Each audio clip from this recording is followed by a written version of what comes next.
പരിശുദ്ധമായ സൂറത്തുൻ നൂറിലെ 23-ാമത്തെ ആയത്ത് മുതൽ 26 വരെയുള്ള ആയത്തുകളാണ് ഇൻഷാ അല്ലാഹ് നമ്മൾ ഇന്ന് പഠിക്കാൻ പോകുന്നത്. നമ്മുടെ ഉമ്മയായ ഉമ്മുൽ മുഅ്മിനീൻ ആയിഷത്ത് സിദ്ദീഖ റളിയല്ലാഹു അൻഹ, മഹദി റളിയല്ലാഹു തആല അൻഹയുടെ മഹത്വം അല്ലാഹു വിളിച്ചറിയിക്കുന്ന പരിശുദ്ധമായ സൂറയാണിത്.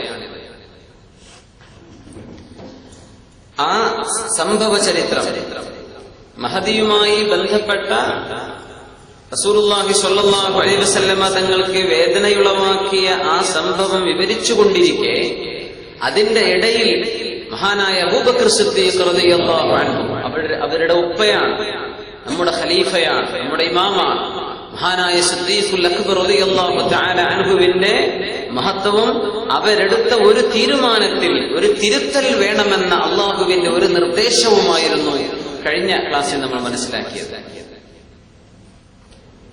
ഇന്ന് നമ്മൾ തുടങ്ങുന്ന ആയത്ത് നോക്കൂ. ബിസ്മില്ലാഹിർ റഹ്മാനിർ റഹീം. ഇന്നല്ലദീന യർമൂനൽ മുഹ്സനാതിൽ ഗാഫിലാതിൽ മുഅ്മിനാതി ലുഇനൂ ഫിദ് ദുനിയാ വൽ ആഖിറതി വലഹും അദാബുൻ അദീം. ഇന്നല്ലദീന യർമൂന അൽ മുഹ്സനാത്, ചാരിത്രശുദ്ധിയുള്ള പെണ്ണുങ്ങളെ സംബന്ധിച്ച് അപവാദങ്ങൾ പറഞ്ഞു പരത്തുന്നവർ. മുഹ്സനാത്ത് എന്ന് പറഞ്ഞാൽ വ്യഭിചാരത്തിലേക്ക് പോവാതിരിക്കാൻ വിവാഹം സ്വീകരിച്ചവർ. അങ്ങനത്തെ പെണ്ണിന് മുഹ്സനത്ത് എന്ന് പറയും. കല്യാണം കഴിച്ച ആൾക്ക് മുഹ്സിൻ എന്ന് പറയും. മറ്റേത് മുഹ്സിനത്ത്, മുഹ്സനത്ത് അങ്ങനെയും. അത് ഫതഹായിട്ടും മഫ്ഊലായിട്ടും പറയും. അതിനർത്ഥം കല്യാണം കഴിക്കുന്നത് തന്നെ സിനയിലേക്ക് പോകാതിരിക്കാനാണെന്ന് ആ വാക്കിന്റെ അർത്ഥം.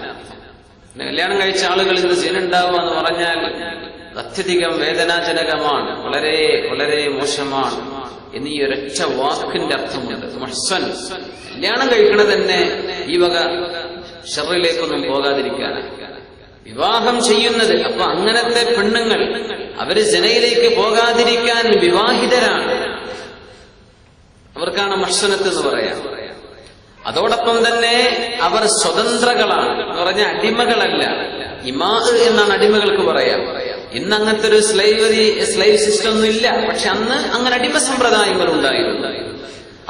അടിമകളെ ഈ പണിക്കൊക്കെ പോവുള്ളൂ. ചാരിത്യവും അഭിമാനവുമുള്ള സ്വതന്ത്രരായ ആളുകൾ. ഇന്നൊക്കെ നമ്മളെല്ലാവരും അഹ്റാറാണ്, സ്വതന്ത്രന്മാരാണ്.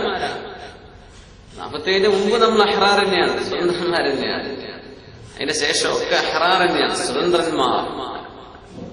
അപ്പൊ അടിമകളല്ലാത്തവരൊന്നും ഈ പണിക്ക് പോകില്ല. വ്യഭിചാരം എന്ന ദുർവൃത്തിക്ക് അടിമകളെ പോവുള്ളൂ, അവരെ പോയിരുന്നുള്ളൂ. അപ്പൊ അവരെ സംബന്ധിച്ചൊരു അപവാദം പറഞ്ഞാൽ അത് കുറ്റം തന്നെ. പക്ഷേ 80 അടി അടിക്കപ്പെടാന്ന ശിക്ഷ അതിനില്ല, ശിക്ഷയിൽ വ്യത്യാസം വരും. അതിനാണ് മുഹ്സനത്ത് എന്ന വാക്ക് അല്ലാഹു തിരഞ്ഞെടുക്കുന്നത്.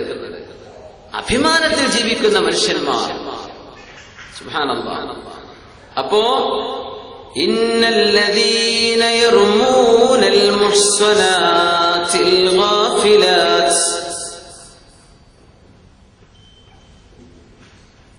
الغافلات لعنوا الغافلات المؤمنات لعنوا في الدنيا والآخرة.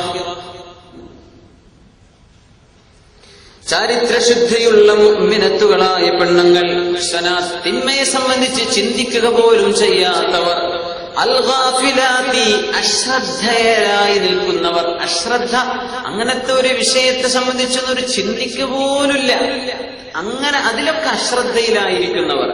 പെട്ടെന്ന് പറയില്ല, ആളൊന്ന് ഷോക്കായി പോയി. അതിനർത്ഥം ആളെ വിചാരിക്കാത്തൊരു സംഗതി പെട്ടെന്ന് ഒരാൾക്കെതിരെ ഒരു വിവാദം ഉന്നയിച്ചു, ആള് ഷോക്കായി പോയി. എന്താ അയാളത് സത്യം, അങ്ങനെ വിഷയമുള്ളതെന്ന് അറിയില്ല, അതില്ലല്ലോ. ഇല്ലാത്ത ഒരു വിഷയം എങ്ങനെ പറയും? അത് പ്രതീക്ഷിക്കണ പോലില്ല. അതുകൊണ്ടാണ് ഗാഫിലായി നടക്കുന്നത്. അൽ ഗാഫില, തിന്മയെ സംബന്ധിച്ച് ചിന്തിക്കുക പോലും ചെയ്യാത്ത പെണ്ണുങ്ങളെ സംബന്ധിച്ച്. പെണ്ണുങ്ങളെന്ന് അർത്ഥമുണ്ട് ഇവിടെ തന്നെ അൽ അൻഫുസുൽ മുഹ്സനാത്ത്, ചാരിത്രമുള്ള ശരീരങ്ങൾ എന്ന വാക്ക് നഫ്സിന്റെ സിഫത്തുകളായി വന്നാൽ ആണും പെണ്ണും പെട്ടു. ചാരിത്രമുള്ള മനുഷ്യന്മാരെ മുഅ്മിനീങ്ങളെ സംബന്ധിച്ച് ഈ പണിക്കൊന്നും പോകാത്ത ആളുകൾ.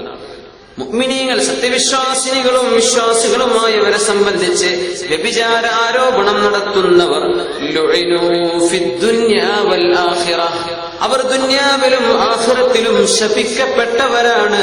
വലഹും അദാബുൻ അദീം, ഭയാനകമായ ശിക്ഷ അവർക്ക് അല്ലാഹു തആല നൽകുന്നതാണ്.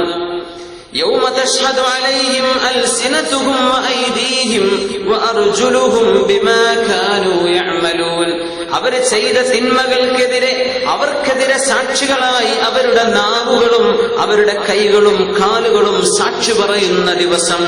യൗമഇദിൻ, അന്ന് യുവഫീഹിമുല്ലാഹു ദീനഹുൽ ഹഖ്, അവർക്ക് അർഹമായ ശിക്ഷ അല്ലാഹു പൂർത്തിയായി നൽകുന്നതാണ്.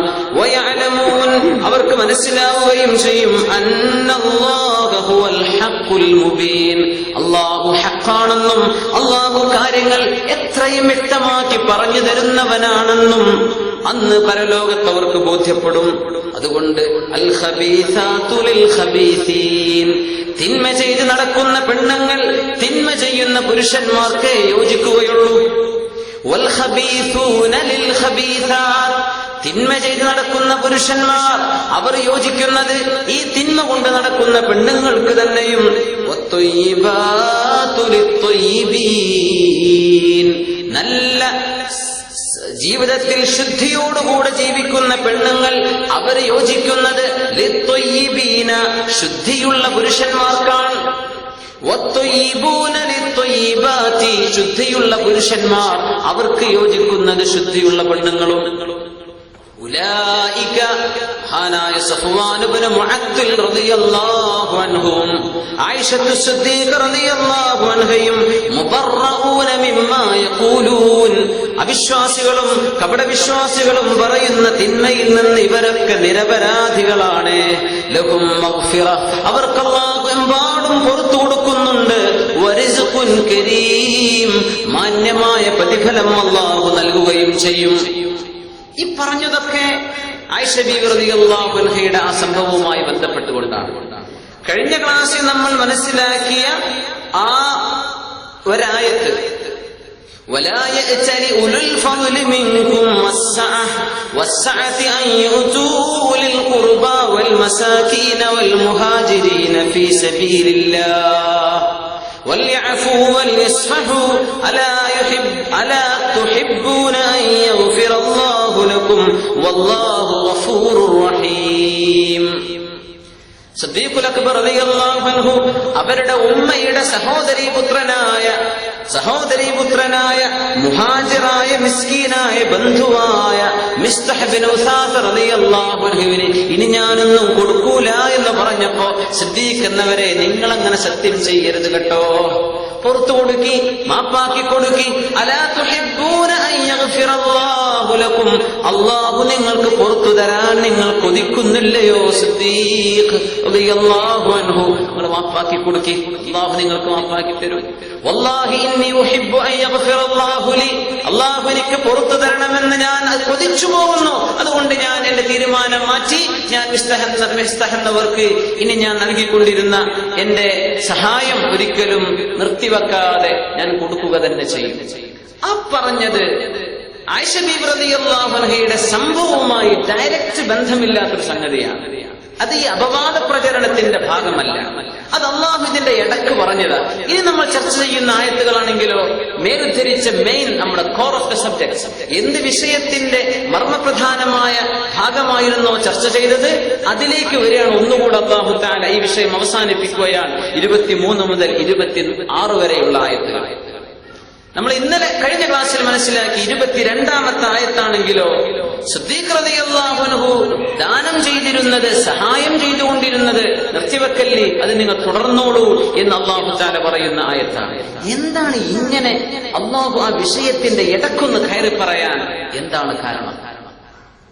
എന്തിനെ സിദ്ദീഖ് റളിയല്ലാഹു അൻഹുവിന്റെ ആ തീരുമാനം ആയിഷ ബീവി റളിയല്ലാഹു അൻഹയുടെ ഈ സംഭവമൊക്കെ കഴിഞ്ഞിട്ട് പോരായിരുന്നോ? എന്തേ അതിന്റെ ഇടയിൽ അല്ലാഹു ഇത് ചർച്ച ചെയ്തത്? അതിനെന്തെങ്കിലും ഒരു കാരണം വരുമല്ലോ.